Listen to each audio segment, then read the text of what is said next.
السلام علیکم ورحمۃ اللہ وبرکاتہ۔ آج میں آپ لوگوں کو 40 حدیثیں یاد کرانے جا رہا ہوں۔ میں 40 حدیثیں آپ لوگوں کو پڑھ کر سناؤں گا، اس کا مطلب بھی آپ لوگوں کے سامنے بیان کروں گا۔ السلام علیکم ورحمۃ اللہ وبرکاتہ۔ ناظرین، امید کرتا ہوں آپ لوگ خیریت سے ہوں گے۔ اللہ تعالیٰ آپ لوگوں کو صحیح اور سلامت رکھے۔ آج جو میں ویڈیو لے کے حاضر ہوا ہوں، اس ویڈیو میں 40 حدیثیں ہیں۔ کتنے؟ 40 حدیثیں ہیں جو آپ کی زندگی بدل دے گی۔ انشاءاللہ آپ لوگ اس ویڈیو کو آخر تک دیکھیں اور اس حدیث کو سننے کے بعد انشاءاللہ آپ کی زندگی بدل جائے گی۔ تو اس ویڈیو کو دیکھنے کے بعد اگر ویڈیو پسند آ جائے تو ہمارے چینل کو سبسکرائب ضرور کر دیں اور ویڈیو کو شیئر کریں، تاکہ دوسرے مسلمان بھائی کو بھی یہ حدیث سننے کو مل جائے، اور سننے کے بعد کیا پتہ ان کے دل پہ یہ حدیث لگ جائے اور انہیں اس حدیث پہ چلنے والے، عمل کرنے والے بن جائے۔ تو ثواب کا ذریعہ ہے، ہمیں بھی نیکی ملے گی اور آپ کو بھی نیکی ملے گی۔ ثواب کی نیت سے اس ویڈیو کو شیئر کریں۔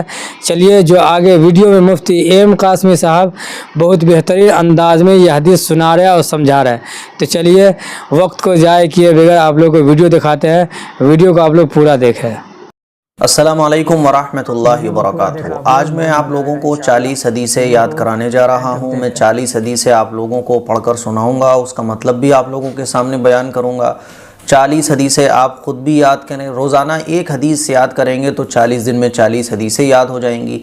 40 حدیثیں یاد کرنے کا بہت بڑا ثواب ہے۔ حضور اکرم صلی اللہ علیہ وسلم کا ارشاد ہے کہ جو شخص 40 حدیثیں یاد کرے اور ان 40 حدیثوں پر عمل کرے اور وہ 40 حدیثیں دوسروں کو یاد کرائے، تو ایسا مسلمان آخرت میں بڑے بڑے علماء کرام، بزرگان دین، شہداء، صحابہ کے ساتھ اٹھایا جائے گا۔ صحابہ اکرام، اللہ والوں کے ساتھ اس کا حشر ہوگا اس دن، ہے نا۔ تو اسی لیے 40 حدیثیں ہم خود بھی یاد کریں اور گھر پہ اپنے بچوں کو بھی 40 حدیثیں یاد کرائیں، تاکہ اتنا بڑا انعام ہمیں بھی ملے اور ہمارے بچوں کو بھی انعام ملے، ٹھیک ہے۔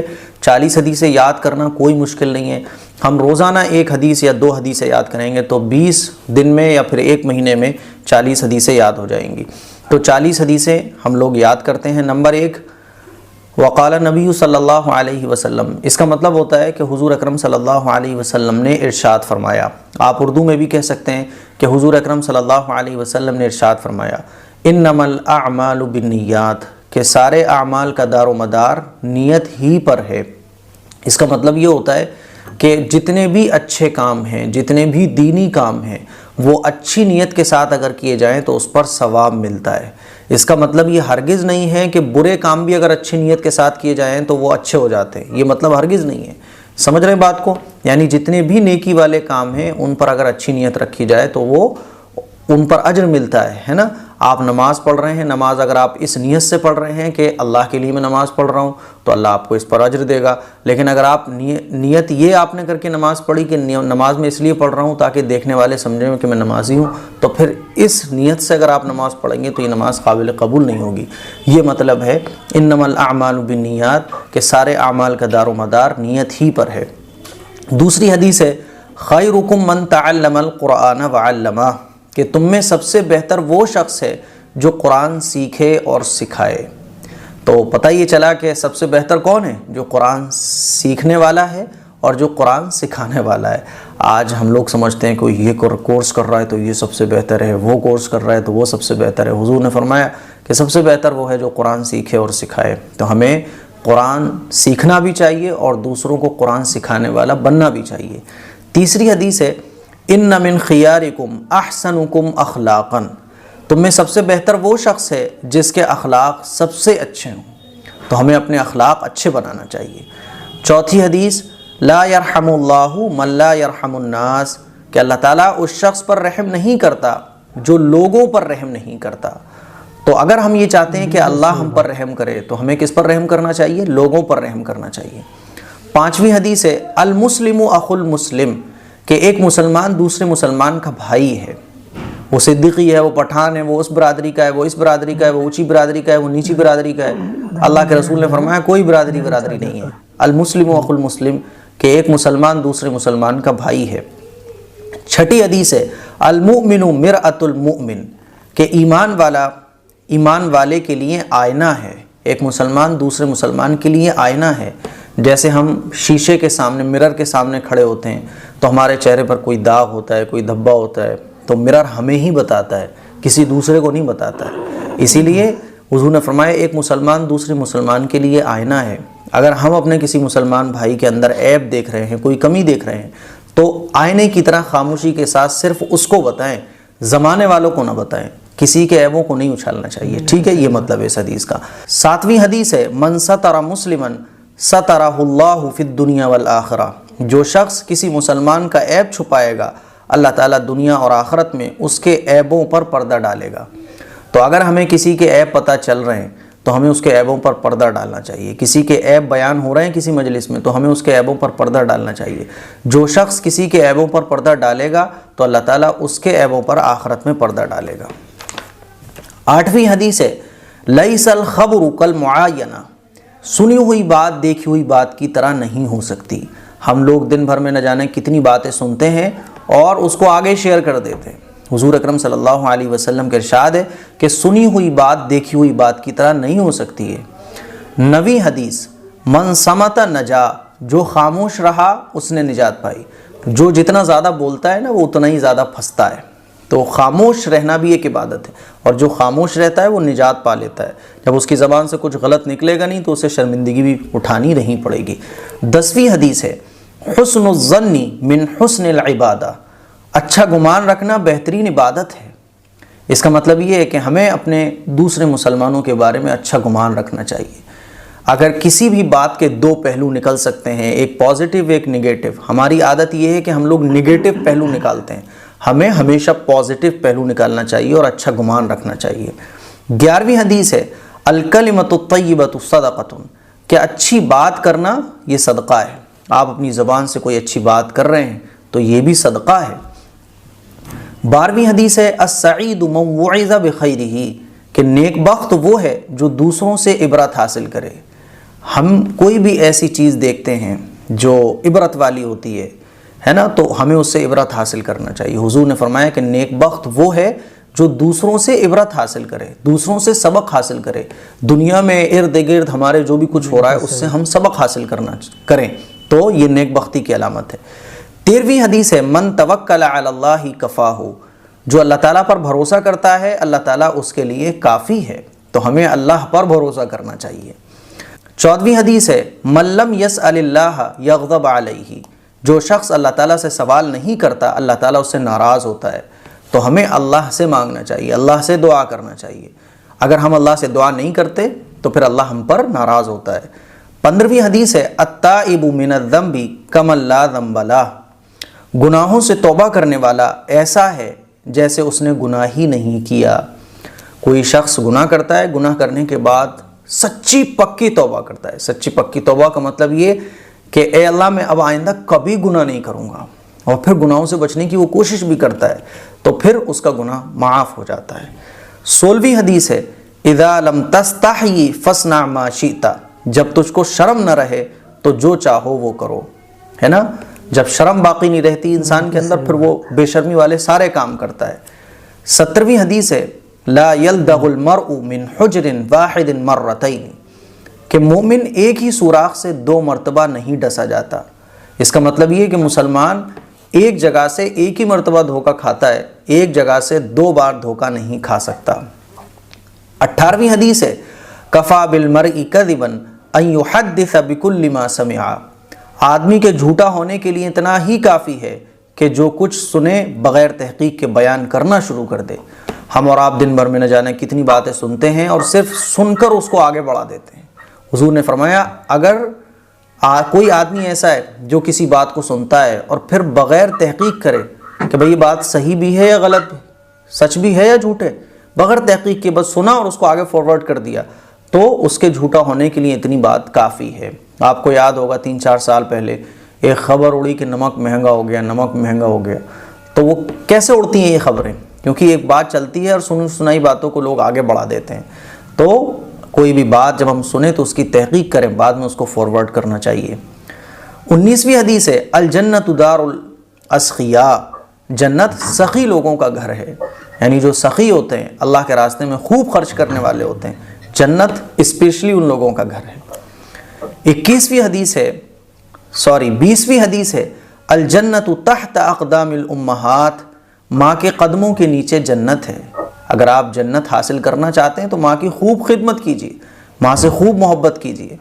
21ویں حدیث ہے الشحیح لا يدخل الجنت، بخیل جنت میں داخل نہیں ہوگا۔ کنجوس یعنی جہاں اللہ نے خرچ کرنے کا حکم دیا ہے وہاں پہ بھی وہ خرچ نہیں کرتا ہے، تو ایسے شخص کو کہا جاتا ہے کنجوس۔ 22ویں حدیث ہے الوالد اوسط ابواب الجنہ، باپ جنت کے دروازوں میں بہترین دروازہ ہے، اور دروازے کے بغیر جنت میں داخل نہیں ہوا جا سکتا۔ اسی لیے آپ کو اگر جنت میں داخل ہونا ہے تو دروازے کو حاصل کرنا پڑے گا، باپ کی خدمت کرنی پڑے گی۔ 23ویں حدیث ہے السواک مطہرۃ للفم ومرضات للرب، مسواک منہ کی صفائی اور پروردگار کی خوشنودی کا سبب ہے۔ مسواک سے منہ کی صفائی تو ہوتی ہی ہے اور اللہ اس سے راضی ہوتا ہے۔ آپ برش کرتے ہیں، منہ کی صفائی ہوتی ہے لیکن اللہ اس سے راضی نہیں ہوتا، سنت نہیں ہے۔ آج ہمارے گھروں پہ مسواک کا کنسیپٹ ہی نہیں ہے، مسواک ہمارے گھروں پہ نظر بھی نہیں آتی ہے۔ مسواک کرنا چاہیے کیونکہ اس سے اللہ کی خوشنودی حاصل ہوتی ہے۔ 24ویں حدیث ہے الظلم ظلمات یوم القیامہ، ظلم قیامت کے دن اندھیروں کا سبب ہے۔ اگر کوئی شخص ظلم کرتا ہے، ظالم ہے، تو یہ اس کے ظلم جو ہے نا وہ آخرت میں اس کے لیے اندھیرے بن جائیں گے، اس کو کچھ دکھائی نہیں دے گا۔ 25ویں حدیث ہے الحیاء شعبۃ من الایمان، حیا ایمان کا اہم ترین شعبہ ہے، حیا ایمان کا حصہ ہے۔ اگر ہمارے اندر حیا نہیں ہے اور ہم حیا کو عیب سمجھتے ہیں تو ہمارا ایمان نہیں ہے ہمارے اندر۔ 26ویں حدیث ہے الطہور شطر الایمان، پاکی آدھا ایمان ہے۔ ہمیں اپنے گھروں کو پاک رکھنا چاہیے، صاف رکھنا چاہیے، ہمیں اپنی گلی محلوں کو پاک اور صاف رکھنا چاہیے۔ 27ویں حدیث ہے لا يدخل الجنت قاطع، رشتے توڑنے والا جنت میں نہیں جائے گا۔ ہم اپنی طرف سے کسی سے رشتہ داری ختم نہ کریں۔ ہمارے ساتھ جو غلط کر رہا ہے اس کا عمل اس کے ساتھ ہے، وہ ہمارے ساتھ غلط کر رہا ہے، اس کا ہرگز یہ مطلب نہیں ہے کہ ہم بھی اس کے ساتھ غلط کرنا شروع کر دیں۔ حضور نے فرمایا رشتوں کو توڑنے والا جنت میں داخل نہیں ہوگا۔ اگر ہم نے کسی سے رشتہ داری توڑ رکھی ہے تو آج ہی جوڑ لیں، اس نیت کے ساتھ کہ ہمارے نبی کا ارشاد ہے رشتے جوڑو، رشتہ داری مت توڑو، تو ہم آج ہی اپنی رشتہ داری جو ٹوٹی ہوئی ہے ان کو جوڑ لیں۔ 28ویں حدیث ہے لا يدخل الجنت نمام، چغل خور جنت میں داخل نہیں ہوگا۔ اگر ہم ادھر کی ادھر لگاتے پھرتے ہیں، چغلیاں کرتے پھرتے ہیں تو ہمیں اس عمل سے باز آنا چاہیے، چغل خور جنت میں داخل نہیں ہوگا۔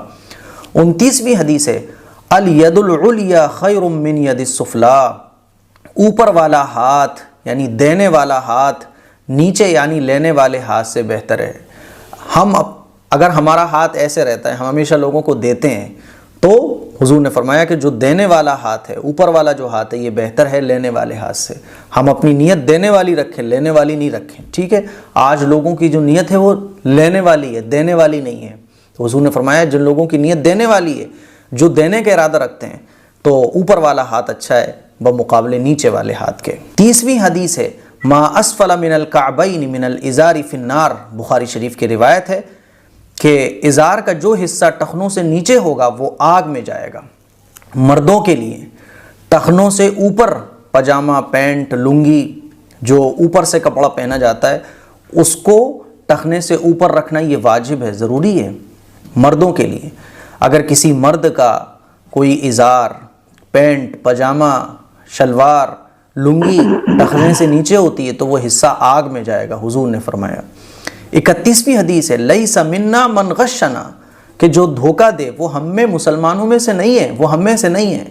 من غش فلیس منا، اس طرح بھی حدیث آئی ہے کہ جو دھوکہ دے وہ ہم میں سے نہیں ہے۔ اسی لیے دھوکہ دینے والا، حضور نے فرمایا جو دھوکہ دیتا ہے دوسروں کو وہ مسلمان ہے ہی نہیں ہے۔ 32ویں حدیث ہے افش السلام بینکم، آپس میں سلام عام کرو، تو ہمیں سلام آپس میں خوب پھیلانا چاہیے۔ 33ویں حدیث ہے قل الحق وان کان مرا، سچ بات کہو اگرچہ کڑوی ہو، سچ بات کہو، وہ سچ بات چاہے کتنی کڑوی ہو، کتنے ہی لوگ اس سے ناراض ہو جائیں، آپ کے ماں باپ ناراض ہو جائیں، آپ کی بیوی ناراض ہو جائے، آپ کے بچے ناراض ہو جائیں، آپ کے دوست ناراض ہو جائیں، کتنی ہی کڑوی بات ہو لیکن سچ کہنا چاہیے۔ 34ویں حدیث ہے من کان یؤمن باللہ والیوم الآخرۃ فلیکرم ضیفہ، جو شخص اللہ پر اور آخرت کے دن پر ایمان رکھتا ہے تو چاہیے کہ اپنے مہمان کا اکرام کرے۔ مہمان کا اکرام کرنا، مہمان کی عزت کرنا، مہمان کی خاطر تواضع کرنا، مہمان کو اچھا کھلانا پلانا، اس کو حضور نے فرمایا کہ جو شخص اللہ اور اللہ کے رسول پر آخرت پر ایمان رکھتا ہو تو اس کو چاہیے کہ مہمان کا اکرام کرے، مہمان کی ضیافت کرنا یہ سنت ہے۔ 35ویں حدیث ہے من تشبہ بقوم فہو منہم، جس نے کسی غیر قوم کی مشابہت اختیار کی تو وہ انہی میں سے ہوگا۔ دوسرے دھرم کی جو چیزیں ان کو اگر کوئی اختیار کرتا ہے تو پھر وہ انہی میں شمار ہوگا آخرت کے دن۔ 36ویں حدیث ہے لا تتخذوا القبور مساجدا، قبروں کو سجدہ گاہ نہ بناؤ، قبروں کو سجدہ گاہ نہ بناؤ۔ آج ہم لوگ اگر مزارات پر دیکھیں تو لوگ سجدہ کرتے ہیں، رات دن سجدہ کرتے ہیں۔ حضور نے ارشاد فرمایا کہ قبروں کو سجدہ گاہ نہ بناؤ، قبروں پر سجدہ مت کرو، حضور کا ارشاد ہے۔ اور جتنے لوگ قبروں کو سجدہ کرتے ہیں، قبروں پہ جا کے ماتھا ٹیکتے ہیں، یہ سب کا سب اللہ کے رسول کی نافرمانی کرنے والے لوگ ہیں۔ ہمیں سوچنا چاہیے اور ایسے لوگوں کو روکنا چاہیے، سمجھانا چاہیے حضور کا یہ ارشاد سنا کر۔ 37ویں حدیث ہے احب البلاد الی اللہ مساجدها، اللہ کے نزدیک سب سے محبوب جگہ مسجدیں ہیں، سب سے محبوب جگہ مسجدیں، حضور کا ارشاد ہے۔ ہم کہاں جاتے ہیں؟ چلو مزار پہ، چلو صاحب اس والے مزار پہ، مہینوں ہم مسجد نہیں جاتے لیکن مزار پہ حاضری دینے ضرور جاتے ہیں۔ بہت سارے لوگ ایسے، ان کو یہ حضور کا ارشاد ہمیں اور آپ کو سنانا چاہیے مل کر کہ اللہ کے نزدیک سب سے زیادہ جو پسندیدہ جگہ ہیں، محبوب جگہیں، وہ کون سی ہیں؟ مسجدیں ہیں۔ تو ہمیں کہاں جانا چاہیے؟ مسجدوں میں جانا چاہیے۔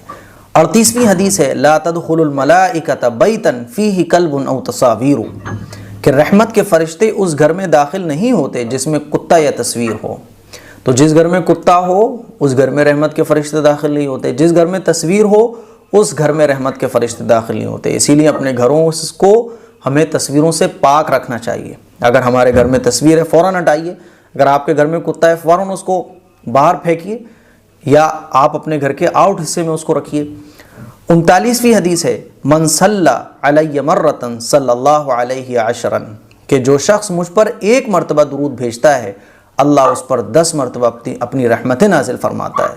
اگر ہم اور آپ یہ چاہتے ہیں کہ ہمارے اوپر اللہ کی رحمتیں نازل ہوں تو ہم حضور پر درود شریف بھیجیں، ایک مرتبہ ہم حضور پر درود شریف بھیجیں گے، اللہ ہم پر اپنی 10 رحمتیں نازل فرمائے گا۔ 40ویں حدیث ہے من تواضع للہ رفعہ اللہ، کہ جو اللہ کے لیے عاجزی کرتا ہے، جو اللہ کے لیے تواضع اختیار کرتا ہے، اللہ تعالیٰ اس کو بلند کرتا ہے۔ تواضع کا مطلب یہ کہ اپنے آپ کو چھوٹا سمجھنا، اپنے آپ کو مٹی کا پتلا سمجھنا، اپنے آپ کو یہ سمجھنا کہ مجھے مر کر مٹی میں جانا ہے، لیکن اپنے آپ کو تکبر والا سمجھنا، گھمنڈ کرنا اور سمجھنا میں تو بہت بڑا ہوں، یہ تواضع کے خلاف ہے۔ جو اللہ کے لیے تواضع کرتا ہے، عاجزی اختیار کرتا ہے، اللہ تعالیٰ اس کو بلند کرتا ہے۔ تو یہ 40 حدیثیں تھیں جو میں نے آپ لوگوں کے سامنے بیان کی۔ مجھے امید ہے یہ 40 حدیثیں آپ لوگوں کو پسند آئی ہوں گی۔ بہت مختصر انداز میں، آسان لفظوں میں میں نے ترجمہ اور ہر حدیث کی کچھ نہ کچھ تشریح آپ لوگوں کے سامنے بیان کی ہے۔ اس کلپ کو شیئر کریں، دوسرے مسلمانوں تک پہنچائیں، سوشل پلیٹ فارم پر شیئر کریں، اپنے اسٹیٹس پر لگائیں تاکہ حضور کے یہ مبارک ارشادات ہر مسلمان سن سکے اور عمل کر سکے۔ السلام علیکم ورحمۃ اللہ وبرکاتہ۔